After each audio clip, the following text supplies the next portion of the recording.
Bismillah və elhamdülillah və əşhədu ən la ilahə illallah vahdehu la şərikə ləh və əşhədu ənə Muhammedən abduhu və rasuluhu sallallahu aleyhi və alihi və səlləm əmmə ba'd. Esselamu aleykum və rahmetullahi və barakatuhu. Bundan qabaq götürdüyümüz bəzi mövzular var, daha doğrusu bir mövzu. Başqa məclisdə götürmüşük, inşallah o yerləşdiriləndə dinləyərsiniz. Sadəcə oxuyub üzərindən keçmək istəyirəm, yəni faydasına görə. Müəllif buyurur ki, وَعْلَمْ أَنَّهُ لَا يَدْخُلُ الْجَنَّةَ أَحَدٌ إِلَّا بِرَحْمَةِ اللّٰهِ. Yəni bil ki, heç kəs cənnətə öz əməli ilə girməyəcək. Bu yerləri çox şərh edəsi deyiləm, çünki bunu dərs olaraq götürmüşük. İnşallah yerləşdirənlər dinləyərsiniz. Yəni bu əhlüsünnənin etiqad əsaslarındandır ki, biz etiqad edirik ki, heç kəs cənnəti, yəni cənnətə əməli ilə girməyəcək. Yəni əməl cənnətə girmək üçün səbəbdir. Əməl cənnətə girmək üçün səbəbdir. Çünki səbəb olmasaydı, onda mücrimlərlə möminlər Allah qatında eyni olardı. Onda Allah Azze və Cəllənin əmirlərinin, qadağanlarının bir mənası, bir faydası olmazdı. Aydındır. Ona görə əhl-i-sünnətin etiqadına görə əməl cənnətə girmək üçün səbəbdir. Lakin cənnətin müqabili deyil. Ona görə müəllif deyir ki, وَعْلَمْ أَنَّهُ لَا يَدْخُلُ الْجَنَّةَ أَحَدٌ إِلَّا بِرَحْمَةِ اللّٰهِ. Bil ki, hər kəs cənnətə Allahın rəhməti ilə girəcək. Öz əməli ilə yox. Ona görə Peyğəmbər sallallahu aleyhi və sələm buyurur ki, Lə yudxilu əhadukumul cənnə amalu. Sizlərdən heç kəsi əməli cənnətə salmayacaq. Və sizlərdən heç kəsin əməli onu cəhənnəm odundan qurtarmayacaq. Və sahabələr soruşanda ki, Allahın Rasulü sən də, Allah Rasulü deyir ki, mən də. Lakin hamımız Allahın rəhmətinə ümid edirik. Aydındır. Lakin Allah Azze və Cəllə Quranda buyurur ki, Udxulul cənnə bimə kuntum tə'amalun. Etdiyiniz əməllərə görə cənnətə girin. Yəni, zahirən ayə ilə hədis arasında nə var? Sanki ciddiyyət var. Ayə deyir ki, Udxulul cənnə bimə kuntum tə'amalun. Etdiyiniz əməllərə görə cənnətə girin. Hədis isə deyir ki, heç kəs cənnətə əməli ilə girməyəcək. Yəni, bu ayə ilə hədisin cəmi nədir? Bayaqlar dediyimiz şey. Yəni, ayə ki deyir, cənnətə əməllərinizə görə girin, deməli, əməl cənnətə girmək üçün nədir? Səbəbdir. Hədis ki deyir, heç kəs cənnətə əməlinə görə, əməli ilə girməyəcək, yəni əməl cənnətin müqabili deyil. Aydındır. Ona görə bir hədis var. Səhv edirəmsə İbn-i Qayyim rəhmətullah aleyh hədisi səhih görür. Lakin hədisdə belə zəiflik var sənədində. İbrət üçün deyirəm. Əvvəlki qövmlərdə bir kişi olur. Allah Azze və Cəllə ona 500 il, 5 əsr ömür verir. Və o 5 əsri həqiqi mənada abid, zahid kimi həyat sürür. Özdə bir adada yaşayır. Yəni belə insanlardan da uzaq, kənar, həqiqi mənada tərk-i dünya. Və Peyğəmbər sallallahu aleyhi və səlləm hətta Allahdan istəyir ki, öləndə ibadət üzərində canlı alsın, cəsədi çürüməsin. Səzdədə Allah ruhunu alır və cəsədi çürülür. Hətta hədisdə gəlir ki, indiyənə qədər adada onun cəsədi olduğu kimidir. Səzdə halında. Ta diriləcəyi günə qədər. Və qiyamət günü Allah Azze və Cəllə deyəndə ki, Ədxilu abdi cənnə bi rəhməti, mənim qulumu rəhmətimlə cənnətimə salın. Həmin o 5 əsr ibadət edən bəndə deyəcək ki, Ya Rabbi lə, bi əməli. Bir növ şey eləyəcək ki, Allahım, yox, öz əməlimlə. Çünki Allah Azze və Cəllə dedi, axı, mənim qulumu rəhmətimlə cənnətə salın. O da deyəcək ki, Ya Rabbi, öz əməlimlə. Allah Azze və Cəllə deyək, qoy olsun.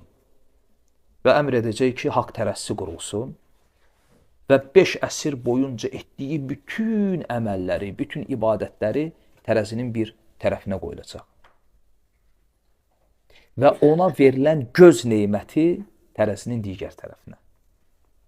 Allah Azze və Cəllənin verdiyi göz neməti 5 əsr boyunca gecə-gündüz etdiyi bütün əməllərini üstələyəcək. Yəni, sənin etdiyin əməllər, ibadətlər üzərində olan Allahın neymətlərini heç, yəni bu dünyadakı neymətləri ödəyəsi səviyyədə deyil. Hətta deyək ki, artıq nəsə qala, ona da cənnəti qazanasan. Aydındır. Sonra müəllif buyurur ki, وَلَا يُعَذِّبُ اللّٰهُ أَحَدًا إِلَّا بِذُنُوبِهِ بِقَدْرِ ذُنُوبِهِ. Yəni, cənnətə girən hər kəs Allahın rəhməti ilə girəcək. Lakin Allah Azza və Cəllə heç kəsə yəni, günahsız yerə əzab verməyəcək. Cənnətinə salanda, görün Allahın rəhməti ilə qəzəbi arasındakı fərqə baxın. Cənnətinə salanda bu Allahın rəhməti ilə olacaq. Əzaba gəldikdə isə bu qulun öz əməlinə görə olacaq. Ona görə müəllif dedi ki, Lə yu'azzibullahu əhədən illə bizunubihi. Və Allah heç kəsə səbəbsiz yerə əzab etməyəcək. Cənnətə rəhməti ilə salacaq. Cəhənnəmə o qulun öz günahına görə. Və biqadri zunubihi və günahının miqdarına görə. Ona görə Peyğəmbər sallallahu aleyhi və səlləm buyurur ki, qiyamət günü kim öz tərəssində xeyir görsə, neynəsin? Allah həmd eləsin. Kim öz tərəssində qiyamət günü şər görsə, öz nəfsindən başqasını qınamasın. Çünki Allah Azze və Cəllə وَمَا رَبُّكَ بِظَلَّامٍ لِلْعَبِيدِ. Sənin Rəbbin qullarına qarşı zalim deyil. Allah Azze və Cəllə ədalətində ən kamil olandır. Deməli, Allah Azze və Cəllə qullarına səbəbsiz yerə əzab etməz. وَلَوْ عَذَّبَ. Əgər birdən əzab etsə, عَذَّبَهُمْ غَيْرَ ظَالِمٍ لَهُمْ. Zülm etmiş də sayılmaz. Bu hədisdə gəlir. Ki, əgər Allah Azza və Cəllə bütün yer əhli, bütün göy əhli, hamısı abid, zahid insanlar ola və hamısını əzab etsə, yenə də onlara zülm etmiş sayılmaz. Necə? Bayaqki səbəbə görə. Dedi, yaxı, çünki onların etdikləri əməllər, halları üzərlərində olan Allahın neymətini ödəyəcək miqdarda deyil. Hətta Allah onlara əzab etsə, yenə də onlara zülm etmiş sayılmayacaq. Lakin hədisdə gəlir ki, vələ, əgər belə olsa, misal babından gəlir. Aydındır? Yəni Allah Azza və Cəllə əslində zülm edə bilər. Zülm edə bilər. Yəni əhl-i sünnətin etiqadına görə Allah zülm etməyə qadirdir. Aydındır. Lakin öz nəfsinə nə edib bunu? Haram edib. İnni harramtu zulmə alə nəfsi. Mən zülmü öz nəfsimə haram etdim. Və mövzu uzundur. İnşallah yəni o dərsi dinləyəndə ümumiyyətlə bu çox geniş mövzudur. Biz təxmini 1 saata yaxın bunu şərh eləmişik. Burada bəzi şeylər də var. Zülm nədir? Nə üçün ümumiyyətlə Allah əzab etsə hətta qullarına zülm etmiş sayılır və s. Zülm məfhumu əhl-i sünnətə, mu'təziləyə görə, əşarilərə görə nədir və s. Yəni bunları inşallah dinləyərsiniz. Və sonra müəllif İmam Barbahar rəhmətullah aleyh növbəti bir qayda olaraq buyurur ki, وَإِذَا سَمِعْتَ الرَّجُلُ يَتَعَنُ عَلَى الْآثَارِ وَلَا يَقْبَلُهَا أَوْ يُنْكِرُ شَيْئًا مِنْ أَخْبَارِ رَسُولِ اللّٰهِ صَلَّى اللّٰهُ عَلَيْهِ وَسَلَّمْ فَاتَّهِمُ عَلَى الْإِسْلَامِ. Əgər eşitsən ki, bir nəfər əsərlərə, yəni Peyğəmbər sallallahu aleyhi və səlləmin sünnətinə, hədislərinə təni edir, yəni Allah Rasulunun hədislərinə, sünnətə dil uzadır, fəttahimu aləl İslam, onu dinində iddam ilə, yəni onun İslamına şübhə ilə. Və sonra İmam elə həmin cümlədə ət-ta'nu aləl əthar, sünnətə dil uzatmaq, tənə etmək necə olur, onu açıqlayır. Özü deyir ki, وَلَا يَقْبَلُهَا. Ya ola bilsin sünnəti əslən qəbulləmir, أَوْ يُنْكِرُ شَيْئًا مِنْ أَخْبَارِ رَسُولِ اللّٰهِ sallallahu aleyhi və səlləm və Allah Resulü aleyhissalatu və səlləmin sünnətindən, hədislərindən nə isə inkar edir. Yəni, hər ikisi də Peyğəmbərin aleyhissalatu vesselamın sünnətinə, hədislərinə tənə etmək sayılır. Yəni, bir növ imam buyurur ki, sünnətə dil uzatmaq iki növdür. Ya hədisləri tamamilə rədd eləmək, əslən qəbul etməmək, yəni şəri məstər kimi. Çünki bizə görə şəriətin məstərləri var, mənbələri var. Məsələn, Quran, məsələn, icma, məsələn, qiyas və həmçinin sünnə. Bunlar şəriətin məstərləridir, mənbələridir. Yəni, biz hardan bilirik şəri hökmləri, halalları, haramları? Ya Qurandan, ya sünnədən, ya icma yoluyla, ya qiyas yoluyla. Deməli, hədislər Quran kimi şəriətin mənbəyi sayılır, məsləri sayılır. Lakin bəzi insanlar var, sünnəni əslən qəbul eləmir. Hədisləri tamamilə rədd edirlər. Yəni, şəri məslər olaraq qəbul eləmirlər. Deyirlər ki, şəriətdə məslər, mənbə, yeganə mənbə yalnız Qurandır. Və bu sünnəti, hədisləri tamamilə inkar eləməkdir. Və hədislərə təni etməyin birinci yoludur. Ona görə imam buyurur ki, وَلَا يَقْبَلُهَا. Yəni, sünnəti əslən qəbul eləmir. Və yeri gəlmişkən, o bir hədis var, məşhur hədisdir, xüsusən də fəqihlərin dilində, kitablarında ki, Peyğəmbər sallallahu aleyhi və səlləm Muaz radiyallahu anhunu Yəmənə göndərəndə ona deyir ki, sən orada Yəmənə gedəndə, yəni qabaqba bəzi məsələlər çıxanda insanlar arasında necə hökm verəcəksən? Muaz da deyir ki, baxacam Allahın kitabına, görüm o məsələnin həlli, cavabı Allahın kitabında var ya yox. Əgər tapmasam, baxacam Peyğəmbərinin hədislərinə. Əgər orada da tapmasam, ictihad edəcəm. Və Allah Resulü aleyhissalatu vesselam Muazın bu sözünü bəyənir, təqrir edir. Sanki bu sözünə əhsən deyir. Bu hədis fuqahanın kitablarında məşhur olsa da, bəzi hədis alimləri, məsələn, müasir alimlərdən həmçinin İmam Albani rahmetullahi aleyh deyir ki, bu hədis həm sənəd cəhətdən zəifdir, həm də mətin cəhətdən mülkərdir. Bunu nə üçün qeyd elədim? Məsələn, bu hədisin özünü götürsək, hədisdən sanki belə başa düşülür ki, sünnə Qur'ana nisbətdə ikinci dərəcədədir. Fikir verin, biz deyəndə ki, şəriətin məsələləri, deyəndə ki, Qur'an və sünnə. Belə deyirik, yoxsa deyirik, Qur'an sonra sünnə. Qur'an və sünnə. Deyilmir Qur'an və sonra sünnə. Birinci Qur'an, aydındır. Çünki bunlar bir-birlərini tamamlayır. Lakin bu hədisdə bunun əksi gəlir. Hədisdə sanki belə gəlir ki, birinci Qur'ana baxırsan, orada tapmasan, dönürsən sünnəyə. Amma şəriətin yolu bu deyil. Və heç vaxtda belə əməl olunmuyor. Aydındır. Məsələn, misal üçün. Allah Azze ve Celle buyurur ki, Hurrumet aleykumul meytə vəddəm və ləhmul xinsir. Əl-əyə. Hurrumet aleykum. Sizə haram edirdi qan və leş. Deməli, bu ayəyə əsasən bildik ki, leş və qan bizə nədir? Haramdır. Leşin və qanın haram olduğunu Qur'andan tapdıq, tapmadıq? Tapdıq.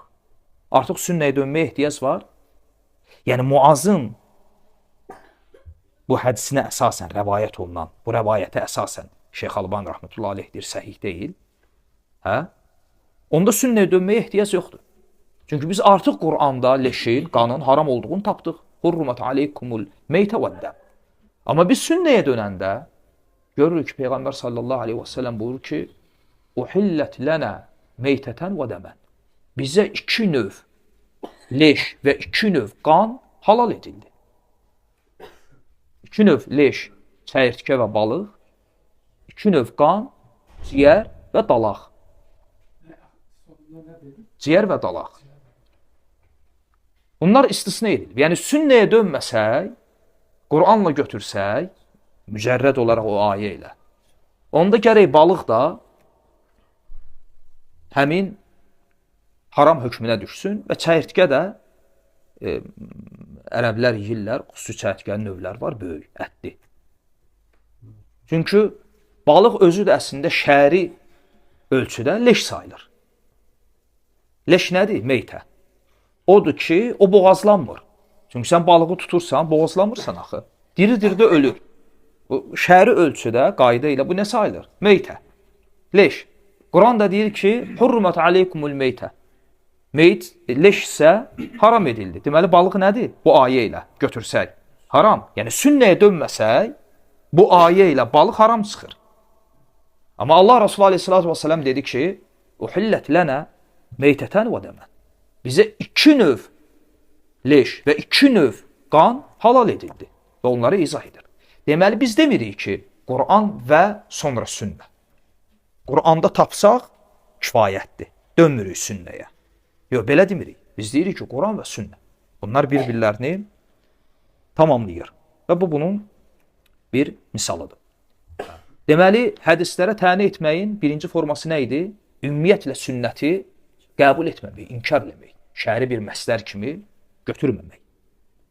Və ikincisi, imam buyurdu ki, "Av yunkiru şey'an min əxbari Rasulillah." Və Peyğəmbər sallallahu aleyhi və səlləm xəbərlərindən, sünnətindən nə isə inkar eləmək. Yəni, ola bilsin hədisləri, sünnəti ümumilikdə qəbul edir. Deyir ki, bəli, sünnədə Quran kimi şəri bir mənbədir. Lakin, müəyyən məsələlərdə, müəyyən yerlərdə, müəyyən səbəblərə görə filan növ, filan qəbildən olan hədisləri qəbulləmirəm. Bu bidət əhlində belə qaydalar var. Məsələn, misal üçün, hətta aydın olsun, o qaydalardan birisi demək ki, əhəd hədis əqidədə hüccət deyil. Məsələn, bu bunun növlərindəndir. Çünki hədislər bizə gəlib çatma yollarına görə ümumilikdə 2 hissəyə bölünür. Var mutavatir hədislər, var əhəd hədislər. Mutavatir hədislər nədir? Bir toplumun özündən sonraki bir topluma nəqillədiyi rəvayət. Məsələn, bir hədisdir. Məsələn, 30 nəfərə. Onlar da özü kimi bir topluma bunu nəql edib. Deyiblər ki, mutavatir hədisləri əqidə məsələlərində dəlil götürürük. Amma əhəd hədisə gələndə, əhəd hədis, yəni 1-2 ravi yolu ilə bizə gəlib çatan hədis. Bu hədisləri biz əqidə məsələlərində hüccət götürmürük. Niyə? Çünki mutavatir yəqinlik ifadə edir. Əhəd isə zən. Yəni, elə bil ki, bir yerdə bir hadisə olub, bir-birlərini tanımayan, bir-birləri ilə əlaqəsi olmayan 30 nəfər sənə desə ki, filan küçədə qəza olub, səndə tam yəqinlik hasil olacaq, orada qəza olub. Səndə bu yəqinliyi hasil edən nə oldu? Tavatür xəbər. Çox saylı. Amma birdən bir nəfər gəlib bunu sənə desə və ya 2 nəfər, o yəqinlik hasil olmur. Bu əhəd xəbərdir. Və bunlar da deyiblər ki, mutavatir xəbər çox saylı əqidə məsələlərində hüccətdir. Lakin əhəd hədis, məsələn, innəməl ə'malu bin niyyət. Əməllər niyyətlərə görə də hədisi əhəd hədisdir. Ona görə İmam Buxar rəhmətullah aleyh Səhih kitabını, Səhih Buxarini əhəd hədislə başlayıb, əhəd hədislə də qutarıb. Və bəzi alimlər deyirlər ki, İmam Buxar rəhmətullah aleyh bunu bilə-bilə edib. Özdə əhədin ən aşağı növü. O da nə? Qarib. Əhədin də növləri var. Ən aşağı növü. Çünki bu hədis Ömər bin Xattabdan gəlir. Səhih sənədlə, yalnız. Qariblə başlayıb, qariblə də qutarıb. Bir sənədlə gələn hədislə başlayıb, İmam Buxari kitabını, bir sənədlə gələn hədislə də tamamlayıb. Və demək istəyib ki, din budur. Və bidət əhli deyib ki, çünki əhəd hədis zən ifadə edir. Yəqinlik ifadə etmir. Və zən ifadə edən bir şey də əqidədə hüccət ola bilməz. Zən ifadə edən bir şey üzərində əqidə qurulmaz. Aydındır? Məsələn, sən gəlib bir bidətçiyə deyirsən ki, məsələn, Allah Azza və Cəllənin uluf sifəti barədə danışanda. Deyirsən ki, Allah ərşin fövqündədir, bütün məxluqatından ucadır. Deyir, dəlilin nədir? Deyirsən ki, məsələn, Səhih Müslimdə olan hədis. Hədis hardadır? Səhih Müslimdə. Hədis nədir? Səhihdir. Hansı hədis? Cariyə hədisi. Allah Rasulü cariyəyə dedi ki, Eyn Allah, Allah hardadır? O da dedi ki, Fissəmə, səmada, yəni səmanın fövqündə. Əslində belə baxanda bu məsələdə dəlildir ya yox? Dəlildir. Həmin bidətçi nə deyəcək? Deyəcək, bu hədis bu məsələdə hüccət sayılmır. Niyə? Çünki əhəddir, mütəvatir deyil. Bilirsiniz? Amma sünnəti bütövlükdə inkar edəndir, yoxsa qəbul edəndir? Qəbul edəndir. Amma görürsünüz necə qayda gətirdi? Hə? Və Şeyx Alban rəhmətullah aleyhin, bunu fayda üçün deyirəm, bir risaləsi var. Bu məsələdə, hədis, əqidə məsələlərində hüccət deyil deyənlərin şübhələrinə cavab babında yazdığı bir risalədir. 20 yöndən cavab verir. Və o məsələlərdən, o cavablardan bəzilərini fayda kimi qeyd edeyim. Hətta bu məsələ şübhə kimi qalmasın, cavablansın. O cavablardan birisi, biz deyirik ki, bu sizin gətirdiyiniz qayda sələfin mənhəcinə müxalifdir. Alimlərin mənhəcinə müxalifdir. Necə? Çünki biz əqidə kitablarına baxırıq. Biz görürük ki, əqidə kitablarında sələf imamları o qeyd elədikləri əqidə məsələlərinə dair əhəd hədisləri kitablarında qeyd ediblər, etməyiblər. Qeyd ediblər. Yəni, heç bir alim, istər İmam Əhməddən bu yana, İmam Əhməddən qabaq, ən qədim əqidə kitablarından götür, bu günümüzə qədər. Hər hansısa bir əqidə kitabı yazanda belə bir şərt qoymayıb ki, mən bu kitabda yalnız və yalnız mütəvatir hədislərə əsaslanan məsələləri qeyd edəcəm. Belə bir şey heç bir alim eləməyib. İcma ilə. Deməli, bu qayda həm də alimlərin icmasına, alimlərin məsləkinə, alimlərin mənhəcinə müxalifdir.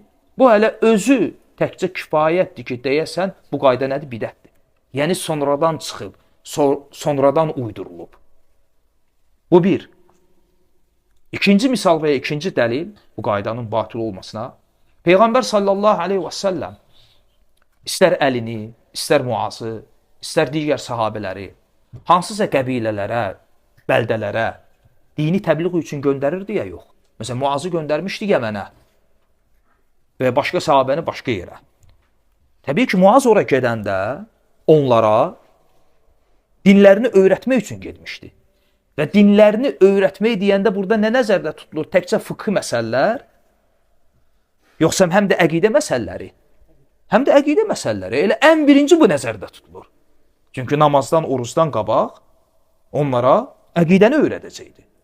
Onda həmin, məsələn, Yəmən əhli Muaza deməli idilər ki, ya Muaz, sənin bizə Peyğəmbərdən çatdırdığın xəbər vahiddir. Çünki Muaz təkdə axı. Tavatur deyil. Elə isə bizə əhkam məsələləri, əməllə əlaqəli hökmləri öyrət. Əqidə məsələlərini demə. Çünki hüccət deyilsən. Çünki sən təksən. Elə dedilər, elə elədilər. Və ya Allah Rasulü bunu bilə-bilə niyə onların yanına bir nəfər göndərmişdi? 5 nəfər göndərərdi. Gərək bu qaydaya əsasən hətta onlara inansınlar və güvənsinlər deyə. Yəni, belə bir şey ümmətdə olmuyor. Və ya başqa bir misal, məsələn, bugün biz namazda salamlardan qabaq dua oxuyuruq. 4 şeydən Allah'a sığınırıq. Allahumma inni a'udhu bika minəl azabi cəhənnə və min azabil qabr. Qəbir əzabından, cəhənnəm əzabından. Yalancı Məsihin şərrindən, fitnəsindən. Aha. Bu hədislə sabit olub, hədislə varid olub. Bu hədis mutavatirdir yoxsa əhəd? Əhəd. Və biz bunu namazda oxuyuruq. Baxma ki, əməl olaraq götürsək, yəni bu duanı namazın sonunda salamdan öncə oxumaq yönündən məsələyə yanaşsaq, bu fıqhi bir məsələdir. Amma fıqhi bir məsələ olsa da bu hədis özündə etiqadi məsələləri ehtiva edir, etmir. Ehtiva edir. Çünki qəbir əzabı, məsələn, Dəccal, onda elə çıxır ki, bu hədis fıqhi məsələdə hüccətdir deyə mən bunu namazda oxuya bilərəm. Amma əqidədə hüccət deyil deyə namazda oxuduğuma etiqad edə bilmərəm. Gülməlidir ya yox? Aydındır. Və bu kimi bir çox yöndən alimlər bu şübhəyə cavablar veriblər. Xülasə, imam dedi ki, وَإِذَا سَمِعْتَ الرَّجُلْ يَطْعَنُ عَلَى الْآثَارِ لَا يَقْبَلُهَا أَوْ يُنْكِرُ شَيْئًا مِنْ أَخْبَارِ رَسُولِ اللّٰهِ فَاتَّهِمْهُ عَلَى الْإِسْلَامِ. Eşitsən ki, bir kəs sünnətə dil uzadır, ya tamamilə rədd edir, qəbul etmir və ya sünnədən, hədislərdən nəylərisə inkar edir, onu öz dinində ittiham elə, onun İslamına şübhə elə. فَإِنَّهُ رَجُلٌ رَضِيءُ الْقَوْلِ وَالْمَذْهَبِ. Çünki belə birisi pis sözlü və səhv istiqamətdə olan, xata üzərində olan bir məzhəbə sahib birisidir.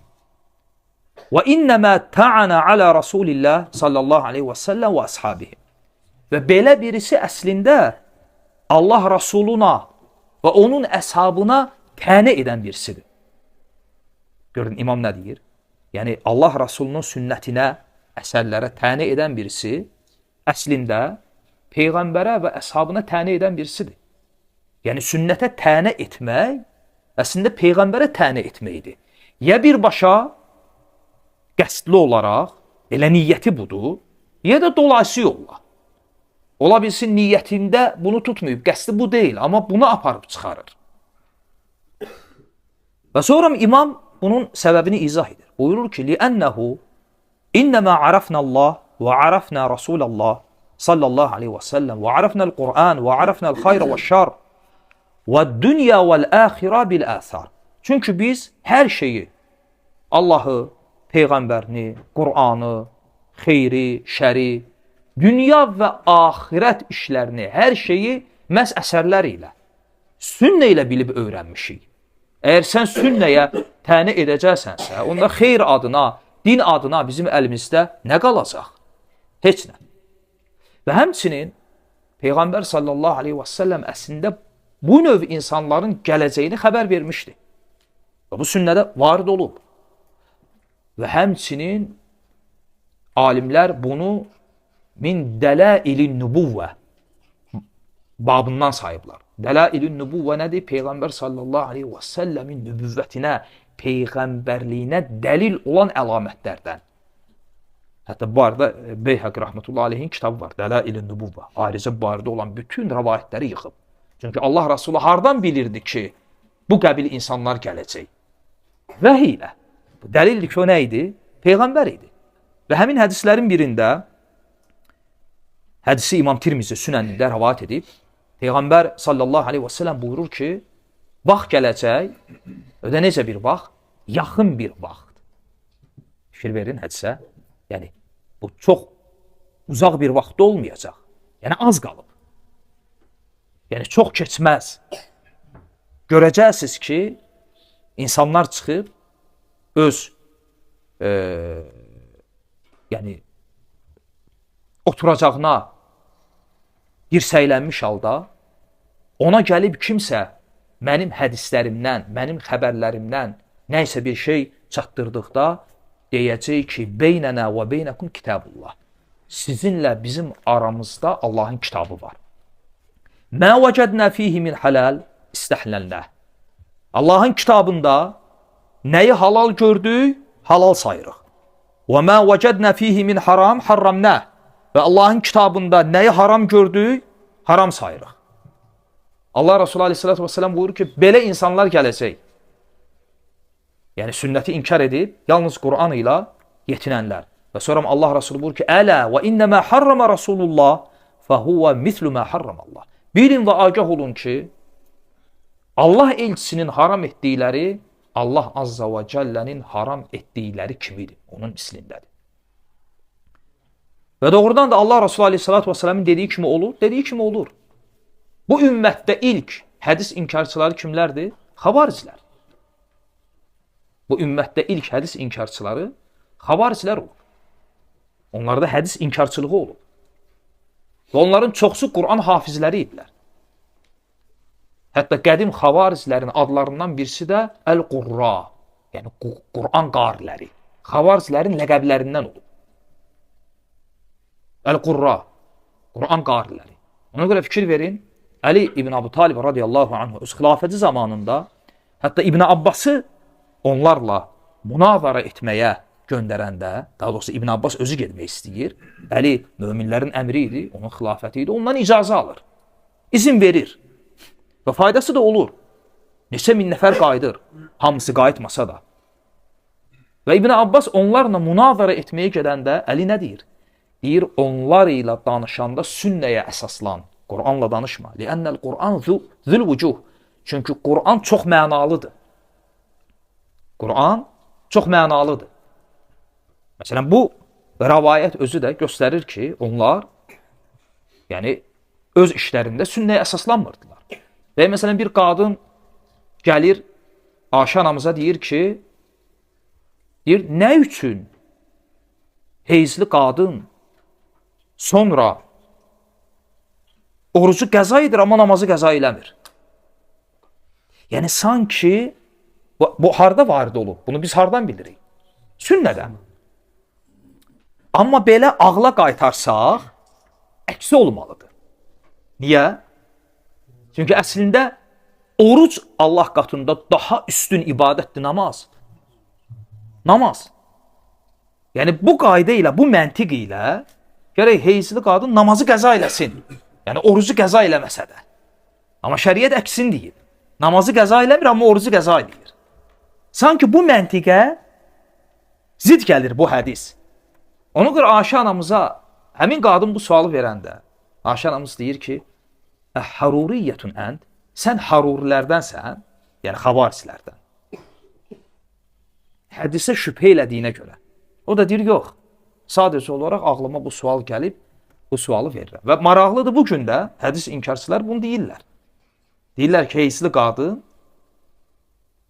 heyzli ola hətta oruc da tuta bilər. Hətta o dərəcədə. Hədisləri, bu barədə varid olan hədisləri inkar etdiklərinə görə. Və təbii ki, sonra bu fikir, hədis inkarçılığı xavarizlərdən sonra köklü olaraq əsasən keçib Mu'təziləyə. Ümumiyyətlə, hədis inkarçılığını daşıyan əsas firqə kimi Mu'təzilə firqəsi olub. Deməli, ümumilikdə götürəndə hədis inkarçılar dediyi ki, neçə növdür? 2 növdür. Birincisi, sünnəti tamamilə inkar edənlər, bir də hədislərin bəzilərini götürüb, bəzilərini kənara atanlar. Təbii ki, sünnətin bir hissəsini götürüb, bir hissəsini inkar eləmək hökmü nədir? Bu bidətdir və zəlalətdir. Lakin sünnəni tamamilə inkar eləmək bu böyük küfürdür. Mümkün deyil bir insan sünnəti inkar edə və o müsəlmandır. O kafirdir. Aydındır. Və əslində bu qəbil insanların məqsədi Qur'anı inkar eləməkdir. Ümumilikdə, bütövlükdə sünnəti inkar edənlər var. Onların məqsədi sünnətin inkarı deyil. Məqsədi Qur'anın inkarıdır. Lakin Qur'anın inkarına aparıb çıxaran yoldur bu. Bunu necə edirlər? Çünki adam gəlib, desə ki, məsələn, filan ayə batildir, filan ayə düz deyil, filan surəni inkar edirəm və s. Onu kim qəbul edəcək? Heç kəs. Yəni, mən müsəlmanam deyə, heç bir çevrəyə o girə biləsi deyil. Yəni, bilinəcək ki, bu kimdir? Amma bu belə eləmir. Neynir? Gəlir, işin əvvəlində sünnəti bütövlükdə inkar eləmir. Başlayır, filan hədis ağla uyğun deyil, filan hədis məntiqə uyğun deyil, filan hədis filan ayəyə uyğun deyil, yəni sünnətin bir hissəsini. Artıq insanları buna öyrəşdirdi. Biraz zaman keçəndən sonra deyir ki, ümumiyyətlə, Peyğəmbər adına rəvayət olmuş bütün hədislər nədir? Yalandır. Bunu da yerdəndən sonra bir müddət keçir, başlayır Quran ayələrinə keçir, sonra da Quran surələrinə. Bizdəki kimi. Əvvəl belə başlamadı. Sonra neynədi? Başladı Quranda müəyyən ayələri inkar etməyə. Amma nə formada? Ayəni inkar eləsə, maskası düşdü. Neyiniyir? Deyir, səhv tərcümə olunub. Biz də deyirik ki, tamam, tərcümə edən səhv edib. Tərcüməyə ehtiyacı olmayan ərəb də oxuyanda onu anlayırıq. Ona nə deyəcəksən? Sonra başladı surələri inkar edib. Məsələn, Yusuf surəsini tamamilə inkar edib. Yəni, onun təfsiri ilə götürsək, Yusuf əleyhissalam türməyə düşmüyor. Atasının gözü tutulmuyor. O qadınlar olan, bu şeylərin heç birisi olmuyor. Bəs Quranda yazılanlar olduğu kimi deyil. Deməli, əslində sünnət, hədis inkarçılığında məqsəd nə idi? Qur'an inkarı. Çünki sünnəti inkar edəndə artıq Qur'an əlində olur bir oyuncaq. İstədiyin ayəni, istədiyin formada, necə istəsən, hara istəsən, yönəldə bilirsən. Amma sünnəni qəbul edəndə bu sənə imkan vermir, bu sənə şərait yaratmır. Ona görə əslində belə baxanda həmin o sünnət inkarçılarının sünnətə yanaşması eyni ilə ateistlərin, dinsizlərin Qur'ana yanaşması kimidir. Eyni məntiq işləyir. Məsələn, nə? Misal üçün, adam gəlir deyir ki, bu nə hədisdir? Bu necə qəbul edin? Hansı hədis? Səhih Buxarıda gələn. Hansı hədis? Allah Resulü Aleyhisselatü Vesselam deyir ki, heyvan öz sahibi ilə açıq aydın ərəbcə danışdı. Və buna Abu Bakır da iman elədi, Ömər də. Halbuki o hadisədə heç biri yox idi. Bir necə, məsələn, bir inək, bir heyvan öz sahibi ilə açıq aydın ərəbcə danışa. Bu hədis harada gəlir? Sünnədə, Buxarıda. Bunu inkar eləməyə rahatdır. Tamam, bəs Quranda Süleyman əleyhissalamın qarışqa ilə söhbətinə nə deyəcəksən? İnəkdən səs gəlir, qarışqada səs də gəlmir. Fikir versə, eyni məntiqdir. Yəni, bir ateist buna necə dil uzadır, təni edirsə, sən də onun eynisinə o məntiqlə sünnəyə təni edirsən. Lakin həqiqətdə məqsəd elə Qur'ana təni etməkdir. Ona görə müəllif də dedi ki, əslində bu Allah Rasuluna, onun əshabına və Allahın dininə təni etməkdir. Niyə? Çünki biz Allahı, onun dinini, Allahın kitabını, dünya, axirət, xeyir, şər, hər şey sünnə ilə bilmişik. Əslində belə baxanda Qur'an özü bizə sünnə yolu ilə gəlib, rəvayət yolu ilə gəlib. Qur'anın qirayəti, Qur'anın təfsiri, hər şey. Necə ola bilər ki, sən Qur'anı qəbul edirsən, amma onun gəliş yolunu, rəvayət yolunu inkar edirsən. Və sonra sonda müəllif bu mövzu ilə əlaqəli buyurur ki, çox gözəl bir qayda gətirir. Buyurur ki, فَإِنَّ الْقُرْآنَ إِلَى السُنَّةِ أَحْوَجُ مِنَ السُنَّةِ إِلَى الْقُرْآنِ. Buyurur ki, sünnətin Qur'ana ehtiyacından çox Qur'an sünnəyə möhtacdır. Qaydadır bu. Bunu əzbərləyin. فَإِنَّ الْقُرْآنَ إِلَى السُنَّةِ أَحْوَجُ مِنَ السُنَّةِ إِلَى الْقُرْآنِ. Sünnətin Qur'ana ehtiyacından daha çox Qur'an sünnətə möhtacdır. Buna İmam Barbahar Rahmetullah Aleyh deyir və bu həmçinin İmam Barbahar Rahmetullah Aleyhdən qabaq da sələf imamları tərəfindən deyilmiş bir sözdür. Məsələn, o imamlardan birisi İmam Avzai Rahmetullah Aleyh bu sözü deyərdi. Deyərdi ki, sünnətin Qur'ana ehtiyacından daha çox Qur'an sünnətə möhtacdır. Və həmçinin sələf imamlarından Yahya ibn Əbi Kəthir Rahmetullah Aleyh deyərdi ki, Əs-sünnətu qadiyyətun aləl-kitab və leysəl-kitabu qadiyyən aləs-sünnə. Sünnət, Peyğəmbər hədisləri Qur'an üzərində hökm verəndir. Qur'an sünnət üzərində hökm verən deyil. Sanki biraz belə cəsarətli sözdür, sanki biraz ağır sözdür. Qur'ana nisbətdə yəni. Ona görə İbn-i Quteybə Rahmetullah Aleyh Təvil Muxtəlifül Hədis kitabında Yahya ibn Əbi Kəsirin bu sözünü şərh edəndə deyir ki, əradə ənəhə mübəyyinətun lil-kitab. Yəni, İmam Yahya ibn Əbi Kəsir deyəndə ki, sünnət Quran üzərində hakimdir, Quran sünnə üzərində yox. Yəni, o bununla demək istəyirdi ki, yəni sünnət Qur'anı izah edəndir. Qur'anı bəyan edəndir. Ona görə bu söz barədə İmam Əhməddən soruşurlar. İmam Əhmədə sual verirlər, deyirlər ki, bu söz barədə nə deyirsən? Demək ki, sünnət Quran üzərində hakimdir. İmam deyir ki, mə ətsuru alə həzə ən əqulə. Belə bir sözü deməyə cəsarət etmirəm. Lakin deyirəm ki, əs-sünnə tufassirul kitab və tuarriful kitab və tubəyyinu. Lakin deyirəm ki, sünnət kitabı, Qur'anı təfsir edir, izah edir, onu bəyan edir və onu açıqlayır. Ümumiyyətlə, sünnətin Qur'anın müqabilində 3 vəzifəsi var. Bunu əzbərləyin. Sünnətin Qur'anın önündə 3 vəzifəsi var. Onlardan birisi təkid, ikincisi bəyan, üçüncüsü təşri'. Təkid nədir? Yəni, Qur'an hökm olaraq nəyisə əmr edib, nəyisə qadağan edib, nəyisə bəyan edib. Peyğəmbər sallallahu aleyhi və səlləm Qur'anda olan o hökmü təkid edir. Yəni, Qur'anda gələn hökm sünnədə təkrarlanıb, öz təsdiqini tapıb. Bu bir. Buna misal, məsələn, Allah azə və cəllə buyurur ki, وَقَضَى رَبُّكَ أَلَّا تَعْبُدُوا إِلَّا إِيَّهُ وَبِالْوَالِدَيْنِ إِحْسَانًا. Məsələn, Uca Allah buyurur ki, sənin Rəbbin əmr etdi ki, ondan başqasına ibadət etməyəsən və bil valideyni ihsənə və valideynlərə yaxşılıq eləsən.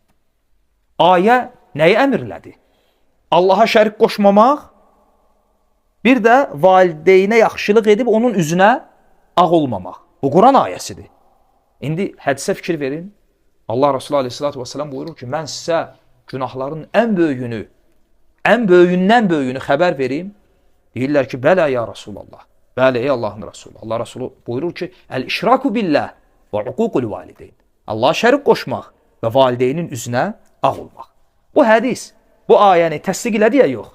Və bu birinci sünnənin Quran önündəki vəzifəsidir. Nə? Təkid. İkincisi, bəyan. Bəyan yəni açıqlama. Və bunun da misalları kifayət qədərdir. Açıqlama yəni nə? Yəni, Quran bir şeyi əmr edir, lakin o necə yerinə yetirilməlidir, onu izah eləmir, onu sünnə izah edir. Və bunun misalları da çoxdur, onlarla, yüzlərlə. Ən bəsidindən Uca Allah buyurur ki, وَأَقِيمُ الصَّلَاةِ وَآتُ الزَّكَاةِ. Namaz qılın, zəkat verin. Bu Quran ayəsidir. Allahın Quranda olan əmridir. Lakin necə namaz qılınmalıdır, necə zəkat verilməlidir? Quranda bunun izahı yoxdur. Adi namazların rükət sayısı belə yoxdur. Bunu izah edən nədir? Sünnə. Ona görə Peyğəmbər sallallahu aleyhi və səlləm buyurur ki, sallu kəmə rəeytumuni usalli. Məni necə namaz qılan gördünüz, eləcə də namaz qılın. Bu neçənci oldu? İkincisi, bəyan. Yəni izah. Və sünnənin Quran önündə üçüncü vəzifəsi təşri'. Təşri' nədir? Yəni Quranda gəlməyən bir hökmü, Quranda olmayan bir hökmü sünnə müstəqil olaraq bəyan edir. Nəyisə Allah Rəsulü qadağan edir, nəyisə əmr edir, hansı ki o Quranda yoxdur. Xüsusən də o bəzi hədis inkarçılarının inkar elədiyi sünnətin əsas növü budur. Onlar deyirlər ki, bəziləri belə deyirlər. Deyirlər ki, o hədislər ki, Qur'anı təsdiq edir, qəbul edirik. O hədislər ki, Qur'anı izah edir, qəbul edirik. Bütün hədis inkarçılarına aid deyil. Onların bəzi növləri belə deyir. Lakin onu qəbul etmirik ki, sünnədən kənar, Qur'andan kənar sünnə müstəqil hökm qoysun. Aydındır. Və bu üçüncüyə də nəyi misal vermiyorlar? Çox misallar var. Məsələn, misal üçün, Peyğəmbər sallallahu aleyhi və səlləm caynaqlı, o leş yiyən yırtıcı quşların ətini qadağan edib və bu qadağan Qur'anda gəlməyib. Və iti dişi olan heyvanların, çöl heyvanlarının, quru heyvanlarının ətini qadağan edib Məsələn, pişik, sıçan, canavar, it. O hədis inkarçıları gərək bunları gitsinlər. Çünki Quranda qadağan edən heç nə yoxdur axı. Və ya ola bilər ki, iti dişi yoxdur. Amma yenə də onun barədə ayrıca dəlil gəlsin. Qadağan olmasına da. Məsələn, uzunqulaq kimi iti dişi yoxdur. Yəni, leş yeyən deyil, ət yeyən deyil. Lakin yenə də ətinin yeyilməsi qadağandır.